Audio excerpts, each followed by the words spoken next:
0S. Back button. Yep.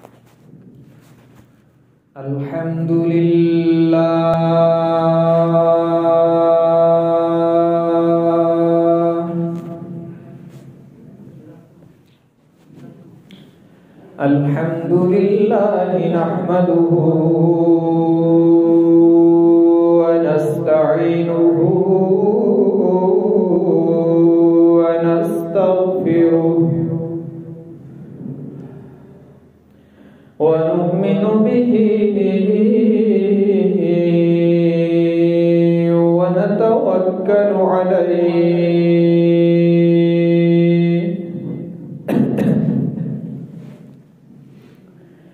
ونعوذ بالله من شرور أنفسنا ومن سيئات أعمالنا من يهده الله فلا مضل له ومن فلا هادي له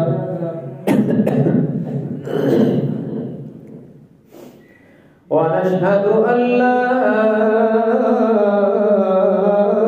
إله إلا الله وحده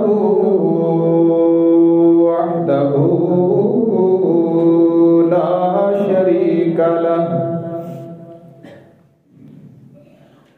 ونشهد أن سيدنا وسندنا وشفيعنا وقائدنا الأعظم وهادينا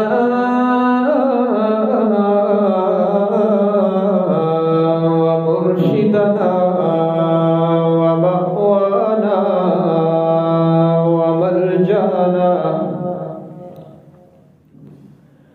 ومولانا محمدا عبده ورسوله أرسله بالحق بشيرا ونذيرا وداعيا إلى الله بإذنه وسراجا منيرا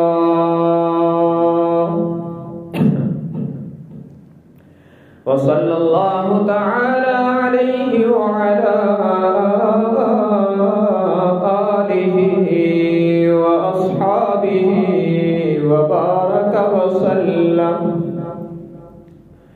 وبارك وسلم تسليما كثيرا كثيرا.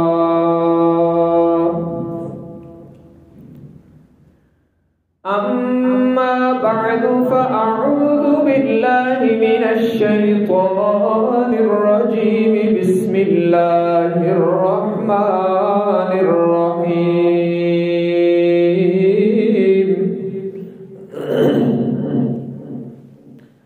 لقد صدق الله رسوله الرؤيا بالحق لتدخلن المسجد الحرام إن شاء الله آمنين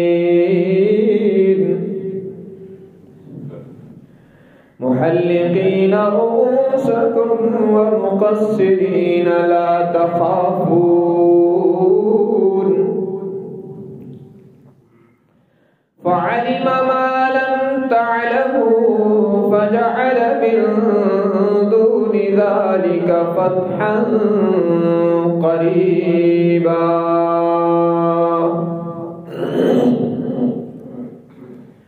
هو الذي أرسل رسوله بالهدى ودين الحق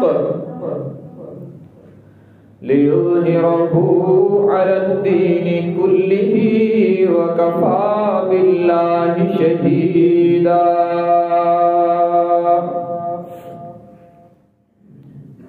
محمد رسول الله والذين معه أشداء على الكفار رحماء بينهم تراهم ركعا سجدا يبتغون فضلا من الله ورضوانا سيماهم في وجوههم من أثر السجود ذلك مثلهم في التوراة ومثلهم في الإنجيل كزرع أخرج شطأه فآزره فاستغلظ فاستوى على سوقه يعجب الزراع ليغيظ بهم الكفار وعد الله الذين آمنوا وعملوا الصالحات منهم مغفرة وأجرا عظيما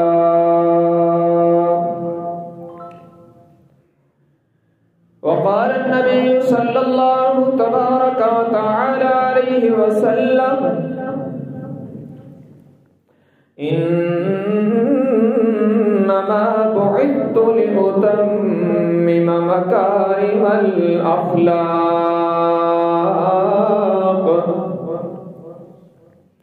أو كما قال النبي صلى الله تبارك وتعالى عليه وسلم صدق الله وصدق رسوله النبي الأمي الحاشمي الأمين الكريم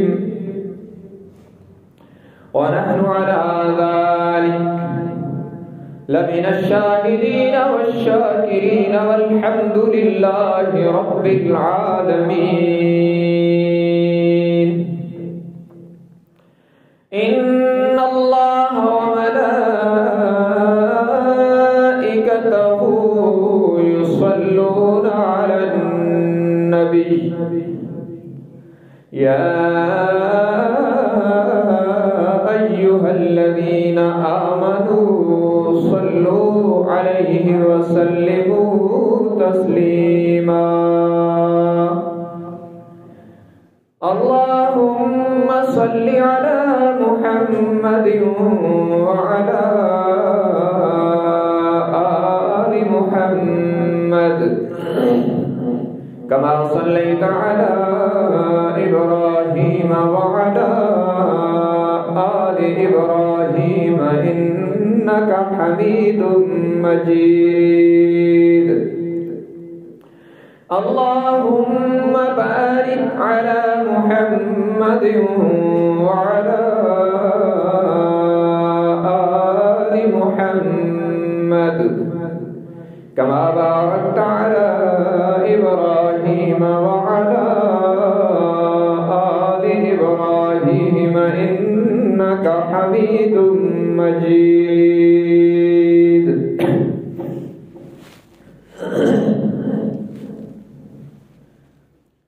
حاضرین گرامی قدر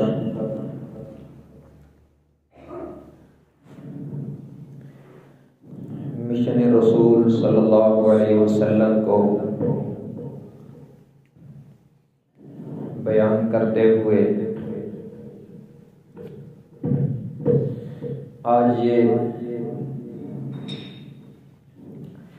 5واں خطبہ ہے۔ گزشتہ جمعہ کے خطبہ میں سن 5 ہجری تک کے چیدہ واقعات اور مراحل عرض کر دیے گئے تھے۔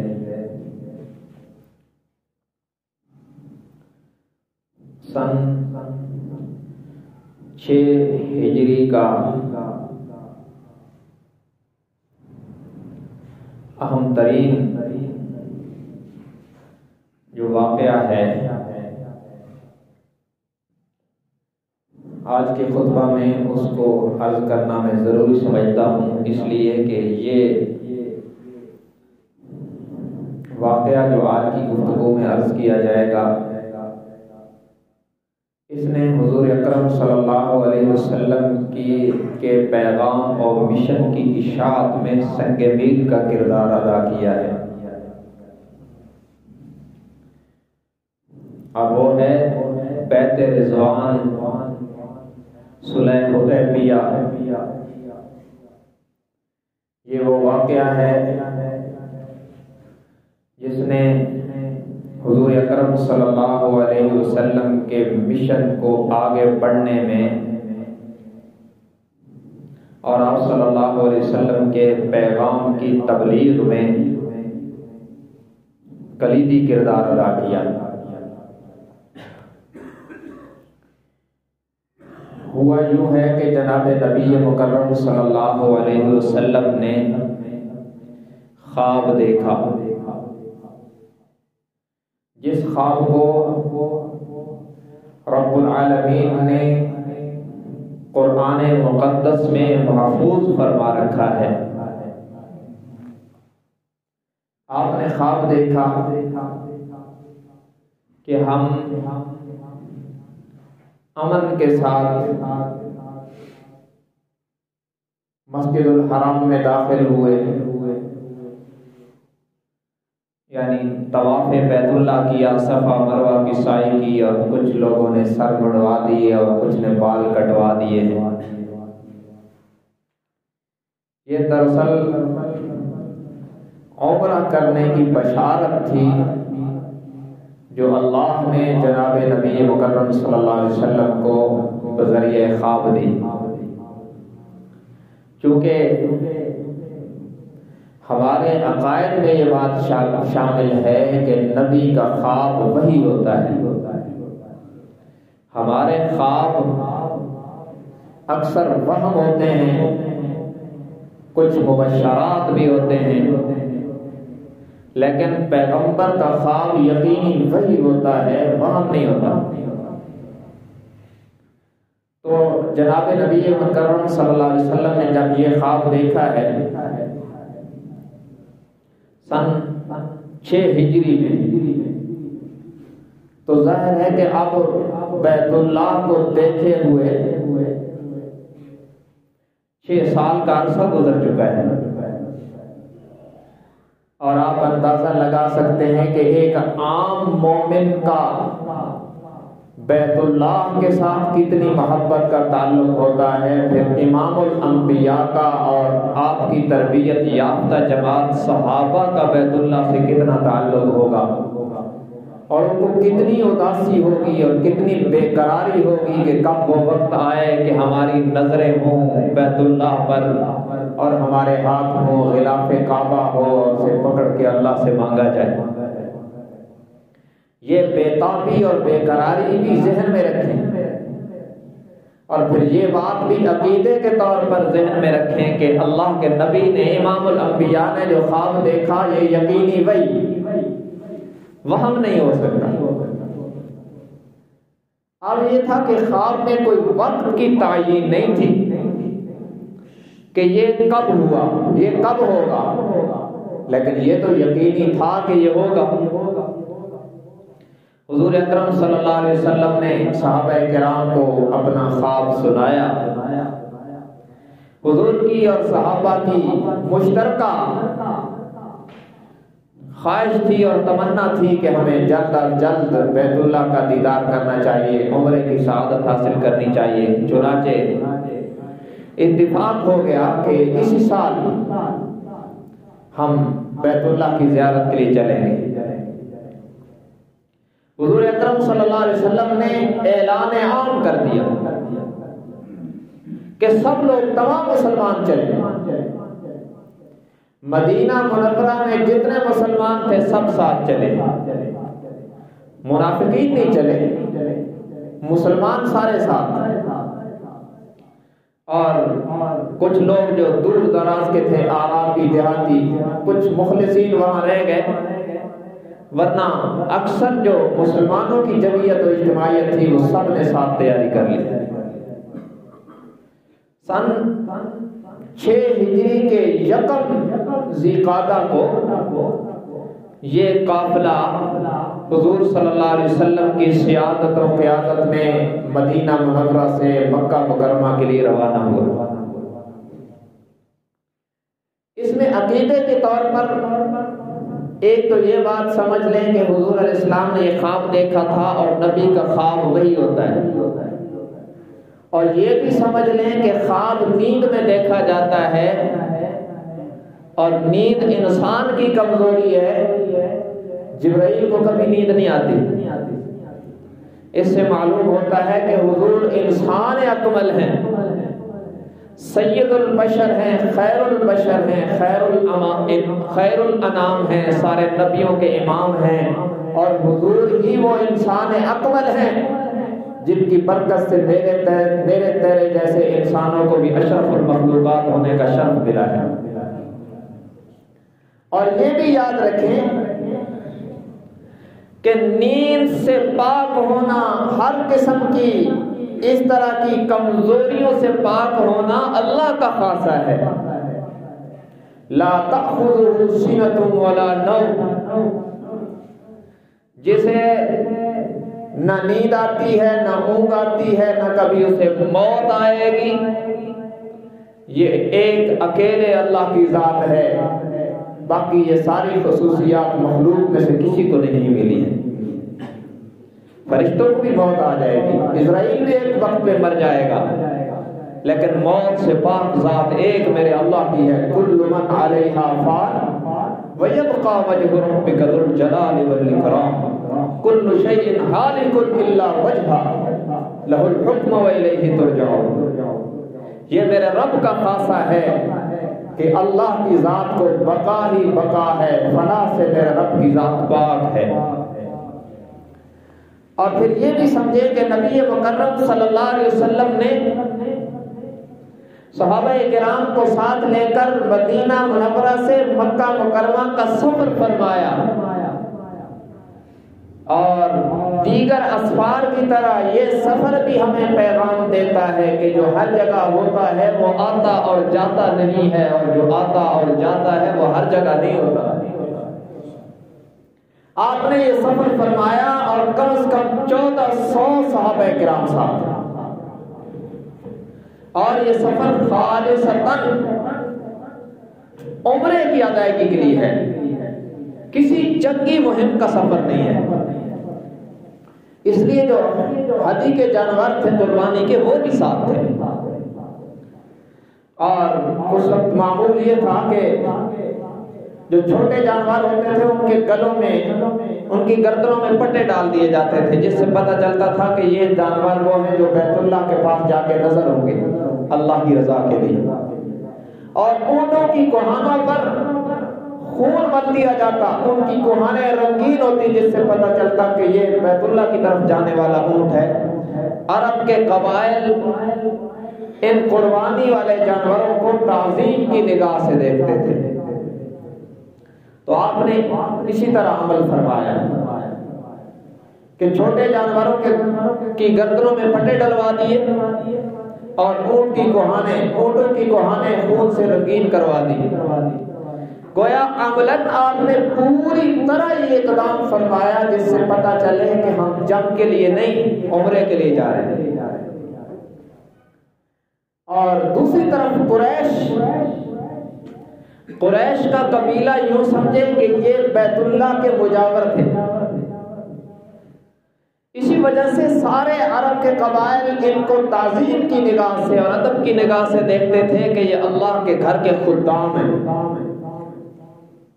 ان کا فرض تھا اخلاقی طور پر کہ جو بھی بیت اللہ کی زیارت کو آئے اسے سہولیات فراہم کریں.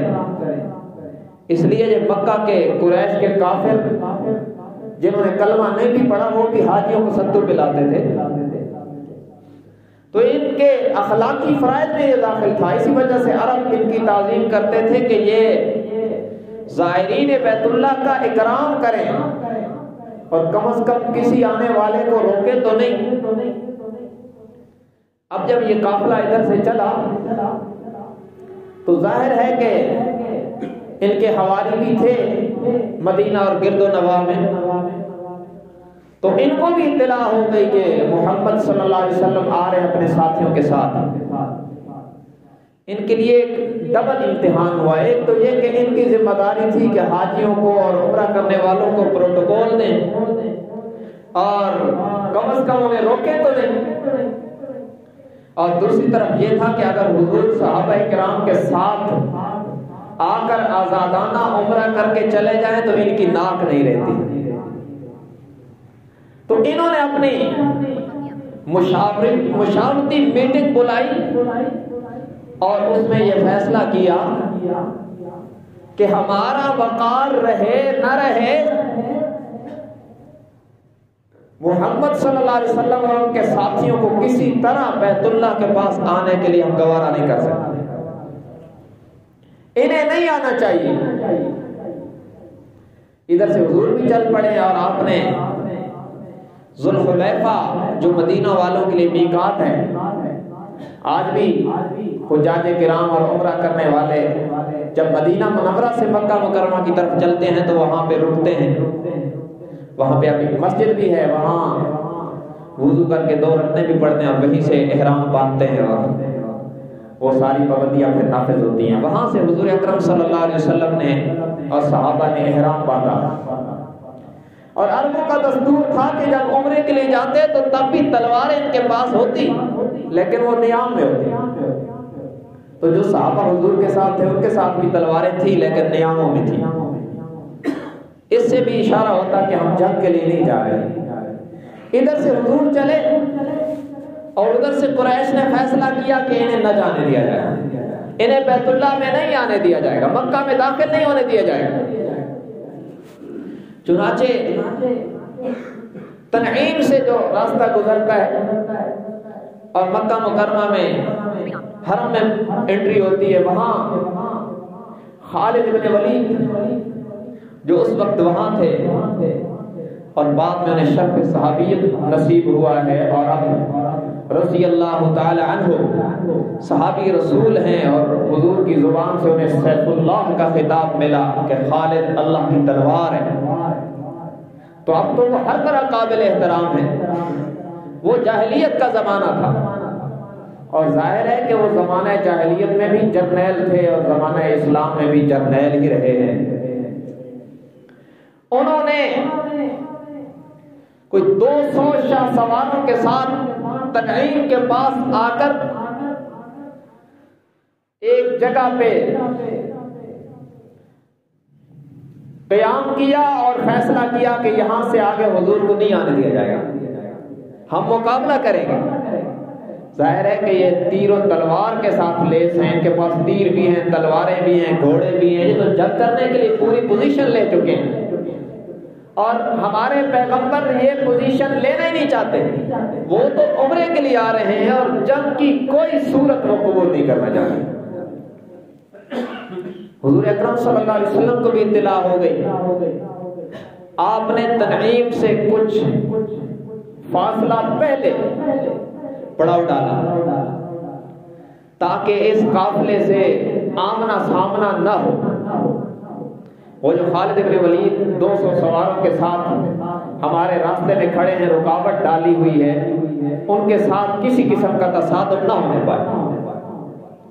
آپ نے قیام کیا اور اس دوران جب ظہر کی نماز کا ٹائم ہوا تو حضور کی قیادت میں، حضور کی امامت میں سارے صحابہ نے نماز پڑھی. خالد بن ولید نے ایک ٹیلے کے اوپر چڑھ کے جو دیکھا نا کہ سارے مسلمان سجدے میں ہیں تو اپنے ساتھیوں سے کہا وہ بڑا سنہری موقع تھا کہ جس حال میں یہ ہے نا ہمیں پہلے پتا ایسا ہوتا تو ہم اس حال میں حملہ کرتے تو ہم جلدی ان سب کو ختم کر دیتے. چلو اگلی نماز میں ان سے نمٹیں گے. اور اللہ کی شان، جب صحابہ اور اللہ کے نبی پر پریشانی اور مشکل آنے لگتی ہے تو خود رب حرکت میں آ جاتا ہے. اللہ نے نماز عصر سے پہلے صلاۃ الخوف کا حکم اتار دیا کہ سارے اکٹھے اس حال میں اللہ کے نبی کی امامت میں نماز نہ پڑھیں، بلکہ ایک جماعت نماز میں اللہ کے نبی کی امامت میں پیچھے کھڑی ہو اور دوسری جماعت پہرے پر معمور رہے، اور پھر یہ ایک رکعت پڑھ کے چلے جائیں اور دوسری جماعت آ کے نبی کے پیچھے نماز پڑھے. اس طرح جو صلاۃ الخوف کا پورا طریقہ ہے وہ آیات نازل ہو گئی جو 5ویں پارے میں پوری تفصیل اس کی مذکور ہے. اب جب عصر کی نماز میں خالد بن ولید نے دیکھا تو انہوں نے ہاتھ ملے کو وہ موقع تو ہاتھ سے نکل گیا. اب تو یہ چاق و چوبند ہو گئے ہیں، سنبھل گئے ہیں، یہ تو آدھے نماز پڑھ رہے ہیں اور آدھے کھڑے ہیں. تو وہ یہاں پر کوئی اس قسم کا واقعہ پیش نہیں آیا. جناب رسول اللہ صلی اللہ علیہ وسلم نے اپنے قافلے کا رخ موڑ دیا اور دشوار گزار راستوں سے گزرتے ہوئے جب حدیبیہ کے مقام پہ پہنچے، جس کو آپ مقام شمیسیہ کہتے ہیں، یہاں آ کر آپ کی اونٹنی قصوہ بیٹھ گئی اور کوشش کی گئی اس کو اٹھانے کی، لیکن وہ اٹھی نہیں. آپ نے فرمایا حبسها حابس الفیل، اس کو اسی اللہ نے بٹھا دیا، اسے اسی اللہ نے روکا ہے جس نے اصحاب فیل ابرہ بادشاہ کے ہاتھی کو روکا تھا. ایک وقت تھا نا جب ابرہ بادشاہ ہاتھیوں کا لشکر لے کر بیت اللہ پہ حملہ کرنے آیا تھا، تو ایک مقام پر اس کا بڑا ہاتھی رک گیا تھا. بیت اللہ پر حملہ کرنے کے لیے وہ جانور بھی آگے نہیں بڑھ رہا تھا.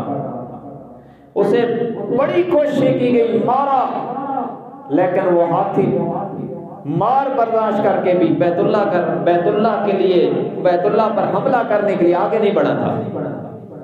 تو آپ نے فرمایا جس اللہ نے ہاتھی کو روکا تھا اسی اللہ نے میری اونٹنی کو روک دیا ہے، اب ہم بھی آگے نہیں بڑھیں گے یہاں سے.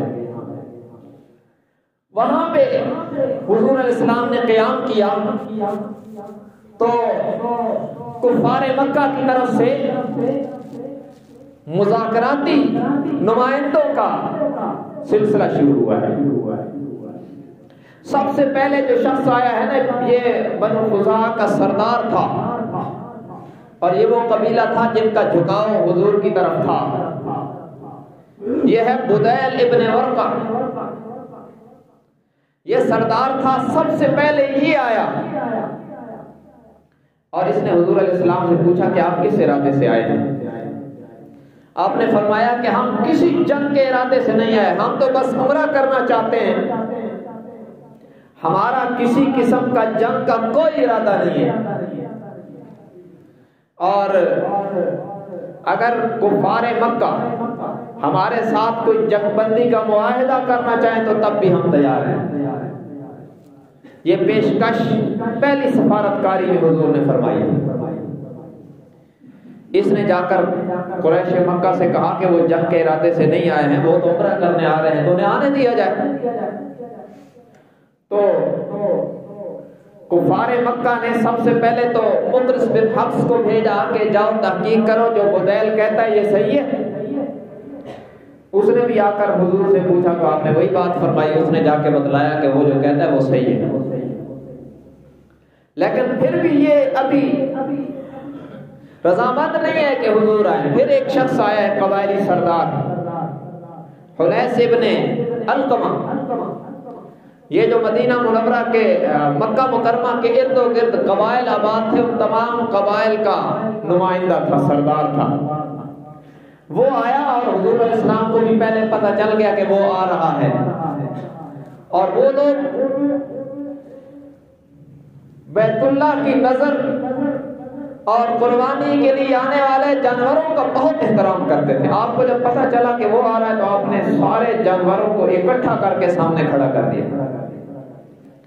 وہ جب آیا اور اس نے دیکھا، کہا سبحان اللہ، یہ تو اتنے جانور ہدی کے لائے ہیں، یہ کہاں جنگ کرنے آئے؟ اس نے حضور سے کوئی بات نہیں کی اور فوراً واپس جا کے قریش سے کہا کہ وہ تو ہدی کے جانور ساتھ لائے ہیں، میں دیکھ آیا ہوں، جانوروں کی گردنوں میں پٹے ڈلے ہوئے ہیں، اونٹوں کی کوہانیں خون سے رنگین ہیں، وہ جنگ کرنے نہیں آئے، وہ عمرہ کرنے آئے ہیں، انہیں عمرہ کرنے دیا جائے۔ قریش نے کہا کہ یہ تو نہیں ہو سکتا۔ اس نے کہا بہرحال اگر آپ انہیں روکو گے اور اگر جنگ ہوئی تو ہم آپ کا ساتھ نہیں دیں گے۔ اس کے بعد ایک اور قبائلی سردار آیا ہے، عروہ ابن مسعود، جو اب رضی اللہ تعالیٰ عنہ ہے۔ بعد میں انہوں نے اسلام قبول کیا اور اللہ سے رضا کی اور جنت کی سند پائی ہے۔ عروہ ابن مسعود ثقفی، قبیلہ بنو ثقیف کے سردار ہیں، اور یہ میل جول والا آدمی تھا، مذاکراتی عمل سے خوب واقف تھا۔ اس نے آ کے جارحانہ لہجہ اختیار کیا حضور اور صحابہ کا مورال چیک کرنے کے لیے کہ یہ کتنی کو ہمت رکھتے ہیں، کہ جس طرح ہم کہتے ہیں نا، ہم ذرا دیکھیں تو صحیح کہ وہ کتنا پانی میں ہے۔ اس نے اللہ کے نبی اور صحابہ کرام کا مورال چیک کرنے کے لیے مذاکرات کے وقت بڑا جارحانہ لہجہ اختیار کیا، اور ایک موقع پر اس نے اس وقت حالت کفر میں بڑا سنگین جملہ کہا، حضور کو مخاطب کر کے کہنے لگا کہ اگر آپ قریش پر غالب آ کے انہیں ہلاک کر دیتے ہیں تو آپ سے پہلے بھی کوئی ایسا شخص گزرا ہے جس نے اپنی قوم کو ہلاک کر دیا، اور نقل کفر کفر نباشت کہنے لگا اگر قریش آپ پہ غالب آ گئے نا تو یہ جتنے آپ کے ساتھ ہیں یہ سارے چھوڑ کے بھاگ جائیں گے۔ اس پر حضرت ابو بکر جلال میں آئے، وہ ہمت اور حوصلے کا پیکر ابو بکر ہے، شرم و حیا، متانت اور سنجیدگی جس کی اداؤں سے ٹپکتی تھی۔ جب عروہ ابن مسعود نے کہا نا یہ سارے آپ کو چھوڑ کے بھاگ جائیں گے، ابو بکر صدیق نے سخت ترین جواب دیا اور کہا انصف مزعلات،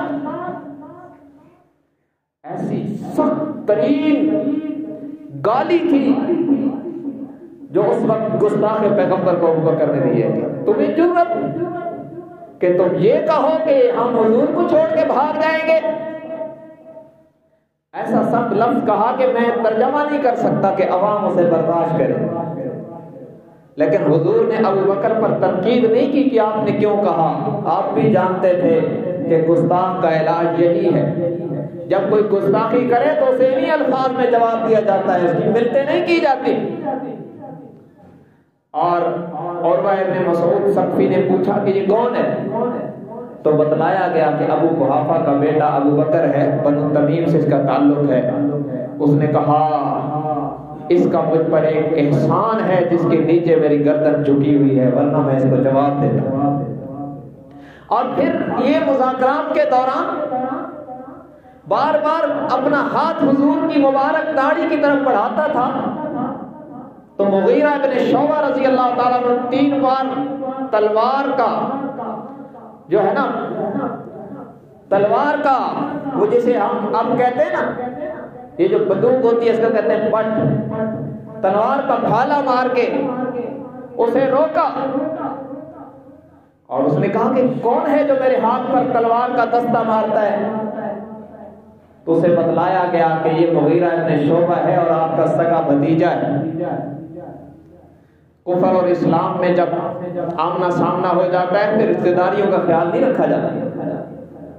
بہرحال اس نے یہاں تو بظاہر گفتگو کی حد تک تو بڑا جارحانہ لہجہ اختیار کیا، لیکن صحابہ کرام کی اطاعت گزاری نے عروہ ابن مسعود کی دل کی دنیا ہلا دی، اور اس نے جا کر قریش سے کہا کہ میں نے قیصر و کسریٰ کے درباروں میں جا کے دیکھا ہے، بڑے بڑے سرداروں اور ان کی رعایا کو دیکھا ہے، لیکن میں نے کسی بھی سردار کی رعایا کو اتنا اطاعت گزار نہیں دیکھا جتنا اطاعت گزار محمد کے صحابہ کو دیکھا ہے۔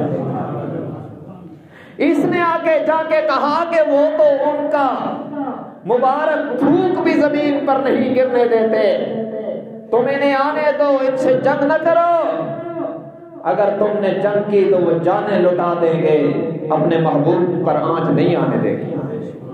اور یہی چیز تھی جس نے اسے ہلایا تھا اور بعد میں اسے کلمہ نصیب ہوا ہے۔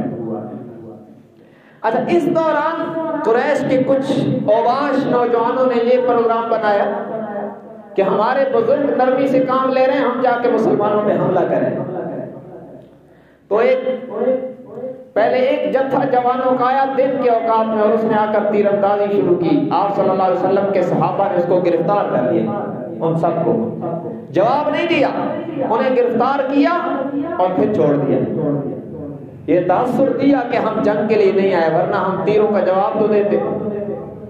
اور پھر رات کی تاریکی میں ایک اور جتھا ان کا آیا اور اس نے آ کر تیر برسائے۔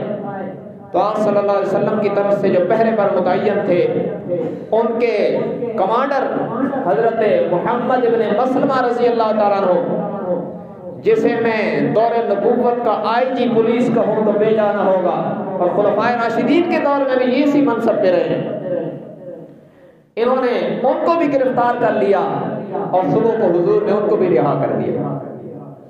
یہ تاثر دیا اپنی طرف سے پوری طرح کہ ہم جنگ کے لیے نہیں آئے، ہم عمرہ کرنے آئے۔ بہرحال ادھر سے آنے والی ساری سفارتیں جب ناکام ہوئی ہیں نا، پھر حضور اکرم صلی اللہ علیہ وسلم نے اپنی طرف سے ایک اپنا نمائندہ بھیجا، اور سفیر رسول بن کر جو خوش نصیب مکہ میں گیا ہے اسے عثمان کہتے ہیں رضی اللہ تعالیٰ عنہ۔ کون ہے عثمان؟ لِكُلِّ نَبِيٍّ رَفِيقٌ وَرَفِيقِي فِي الْجَنَّةِ عثمان۔ آپ نے فرمایا ہر نبی کا جنت میں ایک خاص ساتھی ہوگا، اور میرا ساتھی جنت میں عثمان ہوگا۔ یہ سفیر رسول بن کے، قاصد رسول بن کے مکہ مکرمہ میں داخل ہوئے ہیں۔ ظاہر ہے بنو امیہ جیسے عظیم قبیلے کے ہونہار فرد ہیں، یہ مکہ مکرمہ داخل ہوئے۔ کفار مکہ نے عثمان ابن عفان کو پروٹوکول دیا، مذاکرات شروع ہو گئے۔ اب دیکھنا عثمان کا کتنا مقام ہے اللہ کے نبی کی نظر میں۔ ادھر صحابہ کرام نے آپس میں گفتگو کی، اور یہ باتیں میرے آقا کے کانوں تک بھی پہنچ گئی۔ صحابہ کرام نے گفتگو کرتے ہوئے عرض کیا عثمان کتنا خوش نصیب ہے کہ ہمیں تو حدیبیہ کے مقام پہ روک دیا گیا، لیکن عثمان کتنا خوش نصیب ہے کہ وہ بیت اللہ کا طواف کر رہا ہوگا۔ آپ نے فرمایا میرے صحابہ، مجھے 100% سے بھی زائد کا اعتماد ہے، عثمان میرے بغیر بیت اللہ کا طواف نہیں کرے گا۔ اور ادھر عثمان نے بھی اس اعتماد کو یوں نبھایا۔ جب قریش سے مذاکرات ہوئے، انہوں نے کہا ہم آپ کے پیغمبر ان کے صحابہ کو تو یہاں نہیں آنے دیتے، لیکن اگر آپ عمرہ کرنا چاہیں حرم کھلا ہوا ہے، آپ آزادی کے ساتھ اطمینان کے ساتھ عمرہ ادا کر سکتے ہیں، آپ پوری طرح آزادی کے ساتھ حجر اسود کے بوسے لے سکتے ہیں، مقام ملتزم سے چمٹ کے اپنی آرزویں بتا سکتے ہیں، اللہ کو اپنا درد دل سنا سکتے ہیں، آپ کے لیے حرم کھلا ہے، آپ طواف کر سکتے ہیں۔ ادھر حضرت عثمان نے بھی فرمایا رے نادانو، جب تک میرا محبوب یہاں نہیں آئے گا عثمان ابن عفان اللہ کے نبی کے بغیر بیت اللہ کا طواف بھی نہیں کرے گا۔ دونوں طرف سے اعتماد نبھایا گیا۔ اللہ کے رسول نے بھی پوری طرح اعتماد کا اظہار فرمایا اور حضرت عثمان نے اس اعتماد کو 100% نبھا کے دکھایا۔ اچھا کچھ وقت یوں ہوا کہ ان مذاکرات کے دوران کچھ دیر ہو گئی اور قریش مکہ نے حضرت عثمان کو روک لیا۔ ادھر خبر پھیل گئی کہ قریش نے معاذ اللہ عثمان کو شہید کر دیا۔ اب عثمان کا مقام کتنا ہے اللہ کے نبی کی نظر میں؟ نمائندہ رسول بن کے مکہ مکرمہ میں ہے، روکے گئے ہیں، اور ادھر خبر پھیلی کہ شہید کر دیے گئے۔ حضور علیہ السلام نے صحابہ کو بلا کر موت پر بیعت لی ہے۔ صحابہ کہتے ہیں بایانا علی اللہ نفر، ہم نے اس بات پر بیعت کی ہے کہ خون عثمان پر سارے قربان ہو جائیں گے، پیچھے نہیں ہٹیں گے۔ اور یہ عجیب بیعت ہے جس میں صحابہ بھی شامل، حضور بھی شامل، اور اللہ کے نبی کے عمل کے نتیجے میں خود عثمان بھی شامل اور رب رحمان بھی شامل۔ یہ 26واں پارہ سورہ فتح کے پہلے رکوع کی آخری آیت، رب العالمین خود فرما رہے ہیں ان الذین یبایعونک انما یبایعون اللہ ید اللہ فوق ایدیہم۔ رب العالمین نے فرمایا میرے محبوب بے شک جن لوگوں نے آپ سے بیعت کی وہ یوں سمجھیں کہ وہ اللہ سے بیعت کر رہے ہیں۔ اور یہ ترتیب ہے، آپ صلی اللہ علیہ وسلم نے مبارک دایاں ہاتھ پھیلایا ہوا ہے اور مراد مصطفیٰ داماد مرتضیٰ جناب عمر بن خطاب رضی اللہ تعالیٰ عنہ نے اس ہاتھ کو تھاما ہوا ہے۔ صحابہ کرام ایک ایک کر کے اس ہاتھ پہ مبارک ہاتھ پہ بیعت کر رہے ہیں۔ ہر صحابی آ کر یہ عہد کر رہا ہے مر جاؤں گا مگر خون عثمان کا بدلہ لیے بغیر واپس نہیں جاؤں گا۔ جب سارے صحابہ کی بیعت ہو گئی تو میرے آقا صلی اللہ علیہ وسلم نے اپنے بائیں ہاتھ کو یوں دائیں ہاتھ پہ رکھ کے فرمایا لوگوں دیکھ لو عثمان کی طرف سے میں محمد خود بیعت کر رہا ہوں۔ عثمان تو کتنا خوش نصیب ہے کہ نبی نے اپنا ہاتھ تیرا ہاتھ قرار دے دیا۔ قیامت تک آنے والے مسلمانوں کو یہ پیغام دے دیا نبی نے، اپنا ہاتھ عثمان کا ہاتھ قرار دے کر نبی نے قیامت تک آنے والی امت کو پیغام دیا کہ یہ ہاتھ کبھی خیانت نہیں کرے گا۔ جو عثمان کو خائن لکھے گا وہ عقیدے کی خیانت کرے گا، وہ اپنے خود سے باطن کا مظاہرہ کرے گا۔ عثمان کی دیانت کل بھی چمک رہی تھی، آج بھی چمک رہی ہے، قیامت تک چمکتی رہے گی۔ اب حضور علیہ السلام نے اپنا ہاتھ عثمان کا ہاتھ قرار دے دیا، گویا کہ میں یوں کہوں تو بے جانا ہوگا۔ ابو بکر نے کہا میں قربان ہو جاؤں گا، عثمان کا بدلہ لیے بغیر واپس نہیں آؤں گا۔ اور عمر نے کہا میں قربان ہو جاؤں گا، عثمان کا بدلہ لیے بغیر واپس نہیں جاؤں گا۔ جناب علی المرتضیٰ نے کہا میں قربان ہو جاؤں گا، عثمان کا بدلہ لیے بغیر واپس نہیں جاؤں گا۔ عثمان کتنا قیمتی ہے، نبی کا یہ سفیر اور پیغمبر کا یہ دوہرا داماد کتنا قیمتی اللہ کے نبی کی نظر میں، اور کتنا قیمتی ہے یہ اللہ کی نظر میں کہ اس کا بدلہ لینے کے لیے ابو بکر بھی قربان ہے، عمر بھی قربان ہے، اس کا بدلہ لینے کے لیے علی بھی قربان ہے، خود نبی بھی قربان ہے۔ سارے عہد کر رہے ہیں ہم قربان ہو جائیں گے، واپس نہیں جائیں گے۔ جب ساری بیعتیں ہو گئی، نیچے رسول کا ہاتھ ہے اور اوپر صحابہ کا ہاتھ ہے، اوپر نبی نے پھر قرار دے کر اوپر نبی کا ہاتھ ہے جو عثمان کا ہاتھ ہے۔ میں یوں کہوں تو بے جانا ہوگا، رب العالمین نے فرمایا ید اللہ فوق ایدیہم، ان سب کے اوپر اللہ کا ہاتھ ہے۔ اب میں یوں کہوں گا، نیچے نبی کا ہاتھ ہے، اوپر صحابہ کا ہاتھ ہے، ابو بکر عمر علی کا ہاتھ ہے، اوپر صحابہ کا ہاتھ ہے، پھر اوپر عثمان کا ہاتھ ہے، اور ان سب کے اوپر رب رحمان کا ہاتھ ہے۔ یوں بیعت ہو گئی۔ اور جب کفار کو پتہ چلا نا، بس ان کی ہمت ہار ہے۔ انہوں نے کہا اچھا یہ بیعت ہو گئی ہے، جلدی عثمان کو پہنچاؤ وہاں، کہیں مکے پہ حملہ نہ کر دیں وہ۔ حضرت عثمان رضی اللہ تعالیٰ کو فوراً وہاں پہنچایا گیا، اور پھر اب کفار کی طرف سے سنجیدہ سفیر آیا ہے، سہیل ابن عمر، یہ بعد میں مسلمان ہوئے رضی اللہ عنہ۔ اس نے آ کے مذاکرات کیے ہیں، اور ان مذاکرات کے نتیجے میں ایک معاہدہ طے پایا۔ اور عجیب بات ہے، اللہ کے نبی کی دور رس نگاہیں کہاں دیکھ رہی تھی؟ جو معاہدہ ہوا وہ بظاہر مسلمانوں کے لیے بڑا ڈیپ ویلیو معاہدہ تھا، کہ مسلمان تو بڑی پستی میں اور بڑا جھک کے معاہدہ کر رہے ہیں۔ کیا معاہدہ ہے؟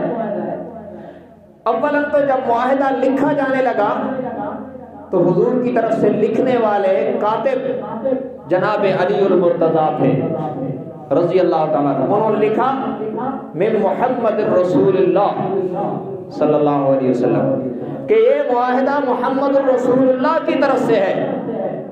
تو فوراً سہیل ابن عمر نے کہا کہ یہ رسول اللہ کا لفظ مٹاؤ، ہم اگر انہیں اللہ کا رسول مانتے تو پھر جھگڑا کس کا ہوتا؟ یوں کہو من محمد ابن عبداللہ، یہ معاہدہ محمد ابن عبداللہ کی طرف سے ہے، ہم رسول اللہ سے معاہدہ نہیں کرتے، ہم تو رسول مانتے نہیں معاذ اللہ۔ حضور نے حضرت علی سے فرمایا مٹا دو۔ اب محبت اور عقیدت میں حضرت علی نے فرمایا، عرض کیا یا رسول اللہ میں تو ہمت نہیں کر سکتا کہ آپ کے نام کے ساتھ سے رسول اللہ کو مٹا دوں۔ آپ نے فرمایا کہاں لکھا ہے مجھے بتاؤ، میں خود مٹا دیتا ہوں۔ آپ نے خود وہ لفظ مٹا دیا، اور انہوں نے فرمایا کہ اب یہاں پر ابن عبداللہ لکھ دو، میں ابن عبداللہ بھی ہوں رسول اللہ بھی ہوں۔ آپ نے یہ فرمایا کہ میں حضرت عبداللہ کا بیٹا بھی ہوں، اللہ کا رسول بھی ہوں، اس میں کوئی حرج نہیں، یہی لکھ دو۔ بظاہر پہلا جھٹکا مسلمانوں کو یہاں لگا۔ اور پھر شرط کیا ہے کہ اس سال مسلمان عمرہ کیے بغیر واپس چلے جائیں گے، اور یہ ان سے پوچھو جن کے دل میں بیت اللہ کی محبت کا سمندر موجود ہے کہ یہ کتنا مشکل ہے۔ اور دوسری شرط یہ ہے کہ ہمارے اور قریش کے درمیان اور ان کی طرف سے ہمارے اور محمد ابن عبداللہ اور ان کے ساتھیوں کے درمیان یہ معاہدہ ہے کہ ہم آپس میں جنگ بندی کر رہے ہیں۔ اگر مدینہ منورہ پر کوئی حملہ کرے گا تو قریش اس کا ساتھ نہیں دیں گے، اور مکہ مکرمہ میں کوئی حملہ کرے گا مسلمان اس کا ساتھ نہیں دیں گے، اور جو درمیان کے قبائل ہیں ان کو اختیار ہوگا کہ وہ جس کے ساتھ چاہیں مل جائیں اس عرصے میں۔ یہ شرط ہے۔ اور ایک شرط تو بہت ہی کڑی ہے کہ اگر مکہ مکرمہ سے کوئی شخص مسلمان ہو کر مدینہ منورہ جائے گا، کوئی مرد، تو مسلمان اسے واپس کر دیں گے، اور اگر مدینہ منورہ سے معاذ اللہ کوئی مرتد ہو کے مکہ مکرمہ جائے گا تو کفار اسے واپس نہیں کریں گے۔ عجیب شرط ہے۔ صحابہ کرام کے دل ٹوٹے ہوئے ہیں، اور مگر اللہ کے رسول معاہدہ کر رہے ہیں، اور یہی وہ موقع ہے جب فاروق اعظم سے رہا نہیں گیا، اور انہوں نے حضرت ابوبکر سے کہا السنا علی الحق وہم علی الباطل، کیا ہم حق پر نہیں ہیں اور یہ باطل پر نہیں ہیں؟ حضرت ابوبکر نے کہا کیوں نہیں، ایسا ہی ہے، تو پھر ایسے دب کے معاہدہ کیوں؟ انہوں نے کہا اللہ کے رسول ہے، محمد صلی اللہ علیہ وسلم اللہ کے رسول ہیں، وہ جو بھی کر رہے ہیں حق ہے، وہی سے کر رہے ہیں۔ حضرت عمر کا حضرت عمر کے جذبات پر کنٹرول نہ ہوا اور انہوں نے حضور سے آ کے کہا ارسنا علی الحق وهم علی الباطل، کیا ہم حق پر اور وہ باطل پر نہیں ہیں؟ آپ نے فرمایا بالکل۔ تو پھر عرض کیا کہ یہ دب کے اتنے دب کے معاہدہ کیوں؟ آپ نے فرمایا عمر میں اللہ کا رسول ہوں، جو بھی کرتا ہوں حق ہے۔ تو حضرت عمر چپ کر گئے۔ یہ معاہدہ ہو گیا اور حضور اکرم صلی اللہ علیہ وسلم نے صحابہ کو فرمایا کہ سارے اپنے سر مڑوا دو، احرام کھول دو اور اپنے جانوروں کو یہی ذبح کر دو۔ اب یہ وہ موقع ہے کہ جب صحابہ کے دل ٹوٹے ہوئے، اور یہ عجیب موقع ہے۔ آپ نے 3 بار فرمایا کہ احرام کھول دیں، سر مڑوا دیں، جانور ذبح کر دیں، اور کوئی بندہ نہیں اٹھا۔ کیوں؟ صحابہ کرام کے لیے تو غیر متوقع اعلان تھا نا۔